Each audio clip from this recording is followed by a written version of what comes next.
നമ്മളിപ്പോഴത്തെ കാലത്ത് ഏറ്റവും കൂടുതൽ കുറവ് കാണുന്ന സംഭവമാണല്ലേ നമ്മുടെ സഹോദര സ്നേഹം അല്ലേ. അത് നമ്മൾ സഹോദരന്മാർ അങ്ങോട്ടും ഇങ്ങോട്ടും എന്തെങ്കിലും ഒരു ചെറിയ കാരണം പറഞ്ഞ് നമ്മൾ മിണ്ടാതിരിക്കും. അത് ഈഗോ ആയിട്ട് മാറുമ്പോൾ പിന്നെ നമ്മൾ ആ പിണക്കും കുറേ കാലത്തേക്ക് അങ്ങ് മാറുമല്ലേ. പക്ഷെ അതിൻ്റെ ഫലമായിട്ട് നമുക്ക് ഉണ്ടാകുന്ന മക്കളാണ് കേട്ടോ ആ ഒരു റിലേഷൻഷിപ്പ് അവർക്ക് അനുഭവിച്ചറിയാതിരിക്കാൻ പറ്റുന്നത്. അപ്പം ഞാൻ എന്തൊക്കെയോ പറയുന്നല്ലേ. സംഭവം എന്താണെന്ന് വെച്ചാൽ ഇന്ന് എൻ്റെ ഓൺ ബ്രദറും എൻ്റെ നിവിയും കുട്ടനും വന്ന ദിവസമാണ് കേട്ടോ സംഭവം. ഇന്ന് എൻ്റെ ബർത്ത്ഡേ ആയിരുന്നു. സോ ഞങ്ങൾ എല്ലാവരും കൂടിയിട്ട് ഞാനും എൻ്റെ ചാച്ചനും പീക്കുമ്മയും അവരുടെ ഫാമിലി എല്ലാവരും കൂടിയിട്ട് നമ്മൾ ടൈഗർ എയറോ റെസ്റ്റോറൻറ്റിൽ പോകാമെന്ന് വെച്ചു കേട്ടോ. ഞങ്ങൾ സെക്കൻഡ് ടൈമാണ് കേട്ടോ വിസിറ്റ് ചെയ്യുന്നത്. ഞങ്ങൾക്ക് അവിടുത്തെ ഫുഡും പിന്നെ അവിടുത്തെ കാര്യങ്ങളൊക്കെ ഭയങ്കര ഇഷ്ടമാണ് കേട്ടോ.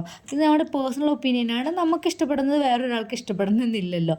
അപ്പോൾ എന്തായാലും ഞങ്ങൾ സെക്കൻഡ് ടൈം അവിടെ പോയി. ഇപ്രാവശ്യം ഞങ്ങൾ കഴിച്ച എല്ലാ ഫുഡും ഭയങ്കര യമ്മിയായിരുന്നു കേട്ടോ, പറയാതിരിക്കാൻ പറ്റത്തില്ല. എനിക്ക് ഭയങ്കരമായിട്ട് ഇഷ്ടപ്പെട്ടു ഫുഡും കാര്യങ്ങളൊക്കെ. അങ്ങനെ പ്രത്യേകിച്ച് അവിടുത്തെ കാര്യം എനിക്ക് പറയാനുള്ളത് ഭയങ്കര അഫോർഡബിൾ റേറ്റിൽ നമുക്ക് ഫുഡ് കിട്ടുന്നുള്ള ഒരു സംഭവം കൂടിയാണ് കേട്ടോ. കിട്ടുന്ന ഫുഡിൻ്റെ ടേസ്റ്റും പിന്നെ പ്രൈസും അത്ര വലിയതായിട്ടൊന്നുമില്ല. നമ്മൾ നോർമൽ ഒരു ഹോട്ടലിൽ പോയിട്ട് കഴിക്കുന്ന അതേ പ്രൈസ് തന്നെയാണ് കേട്ടോ ഇരിക്കുന്നത്. പിന്നെ ഇവിടുത്തെ വേറൊരു കാര്യം എന്ന് വെച്ചാൽ അവിടുത്തെ ക്രൂ ആണ് കേട്ടോ. ഭയങ്കര സപ്പോർട്ടീവ് ആയിട്ടുള്ളൊരു ക്രൂ ആണ് അവർക്കുള്ളത്. നമ്മളൊരു ഫ്ലൈറ്റിൽ എൻട്രി ചെയ്യുമ്പോൾ നമുക്ക് എങ്ങനെയാണ് ഫീൽ ചെയ്യുന്നത് അതേ തരത്തിൽ നമ്മൾ എയർ ഹോസ്റ്റസും കാര്യങ്ങളൊക്കെ കേട്ടോ.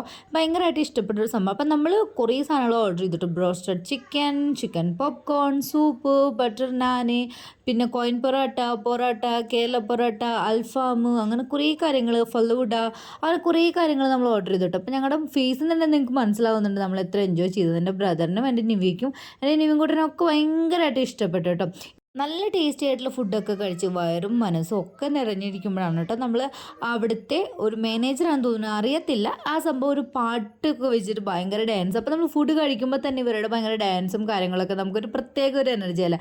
പിന്നെ ഞങ്ങൾ ഓൾറെഡി അദ്ദേഹത്തിൻ്റെ അടുത്ത് സംസാരിച്ച് ഞങ്ങൾ രണ്ടുപേരും കൂടിയിട്ട് ഒരു ചെറിയ റീലൊക്കെ എടുത്തിട്ട് ഭയങ്കര സപ്പോർട്ടീവ് ആയിട്ടുള്ള ഒരു സാറായിരുന്നു കേട്ടോ. അപ്പോൾ അത്രേ ഉള്ളൂ നമ്മുടെ വിശേഷങ്ങൾ. ഇഷ്ടപ്പെട്ട ലൈക്ക് ചെയ്യുക.